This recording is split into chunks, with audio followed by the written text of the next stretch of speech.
Serious, people who have survived a murder attempt by dumb luck. What's your story?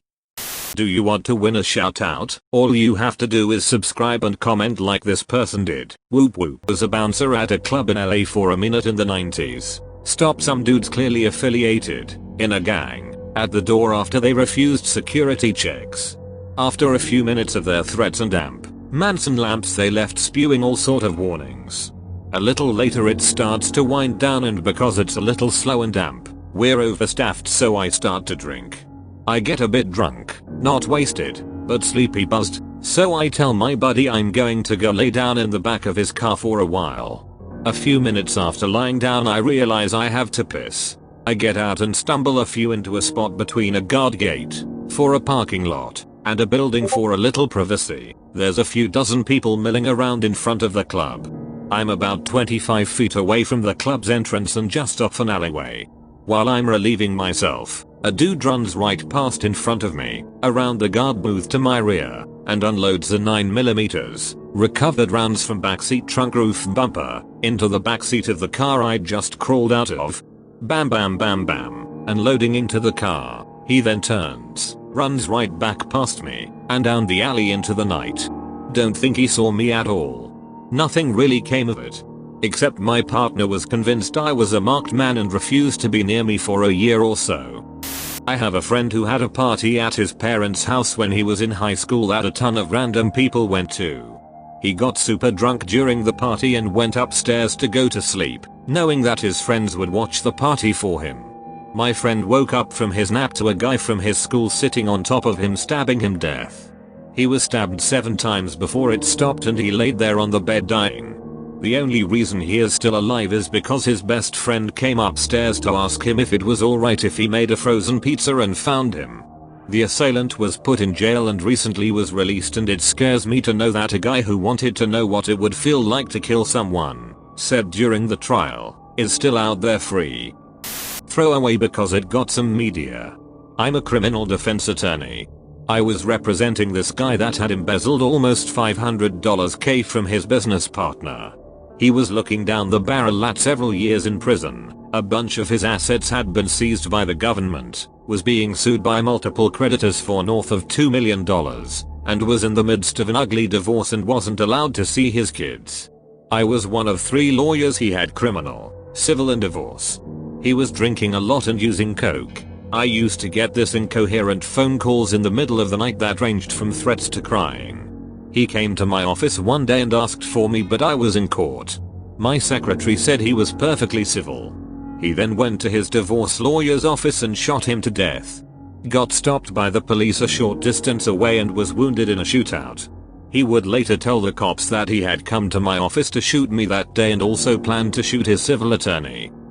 I was exiting a bar once after last call and was with a friend who was a medic. We saw a girl laying in a snowbank near a telephone pole who had just been hit by a car. We ran over and tried to help her. Some others were already on the phone with 911 and I, not having any medical training, didn't have anything to contribute but didn't want to just leave. The whole situation was concerning. I turn around for a second and start to hear people screaming. I turn around, a minivan was heading for us. The few people around this woman, they already started to run, but I was too late. He hit me as I was trying to flee, put the car in reverse, ran over me again, and then went forward and ran over me a 3rd time. Turns out the guy was high and drunk and got into a fight with the women's BF, whom I bared a strong resemblance to. He thought I was him. Not to throw a pity party for myself, but 9 years later I have a ton of medical issues, and my life pretty much started on a downward spiral since then. But sure, I guess I survived. My sister had this one friend when we were growing up I always got a bad vibe from. She would try to pick on my little brother, but I would always stop her. I was 8, she was 10. Once we were at a lake and all the kids were swimming. I swam out to the deep roped off part, but I was still little and really shouldn't have. She kept acting weird and getting closer to me, making this weird laugh.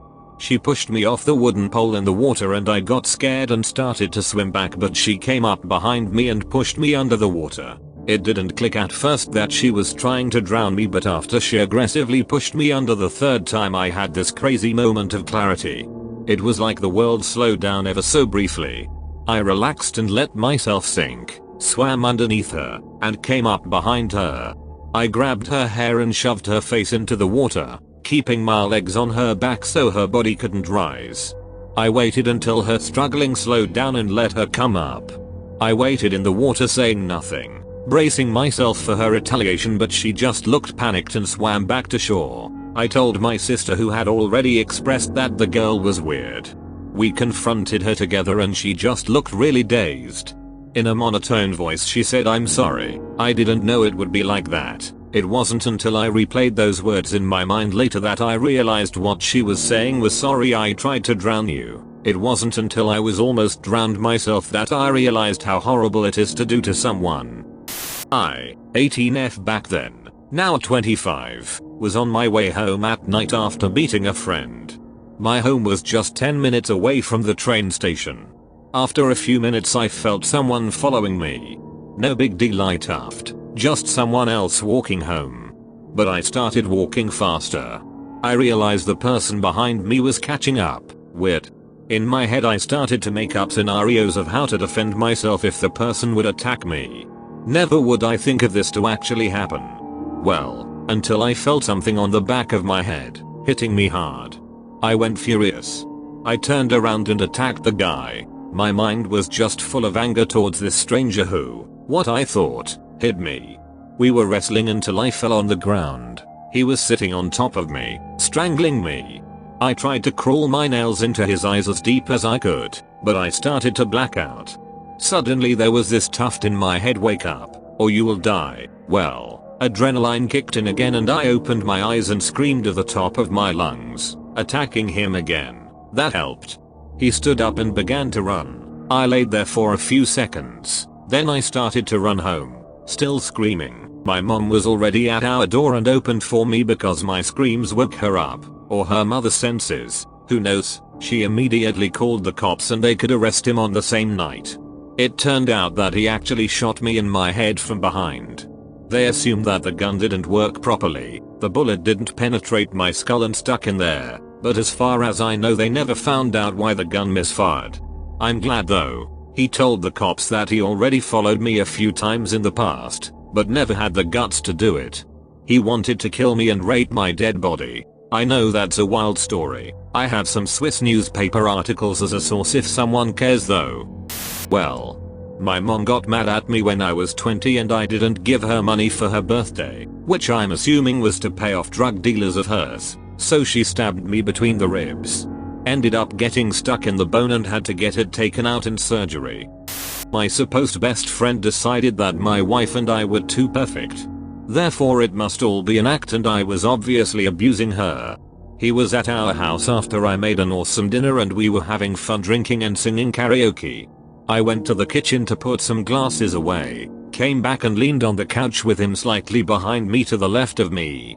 Then I heard a thunk and felt an amazing amount of pain on the top of my head.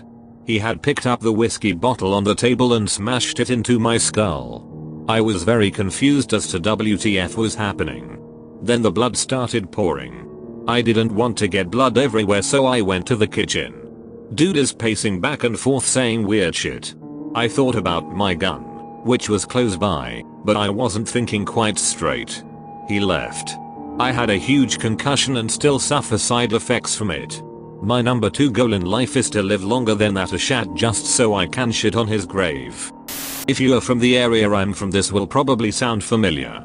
But I got absolutely blackout drunk at an end of the year graduation party and ended up having to get taken home early. Later that night another student at the party ended up stabbing and killing 5 people. Turns out he had mental issues, schizophrenia, and thought everyone at the party was a werewolf vampire who threatened his life. He never went to jail but ended up being found non-criminally responsible instead. I was around 20-21 years old and walking home at about 3 AM after a night out and I was absolutely plastered from drinking so much. I was about 200 meters from my house when a hooded figure jumped out from behind a bush and immediately had a knife pushing into my stomach as he grabbed my neck and tried pulling me in. Fortunately I was stronger and pulled away. He went to lunge at me with the knife when suddenly he stopped, stared for what felt like an eternity but was probably a second or two, and then said, "Holy shit Tracy, your spoon for were. I haven't seen you in so long. My bad mate." And then walked off like nothing had happened.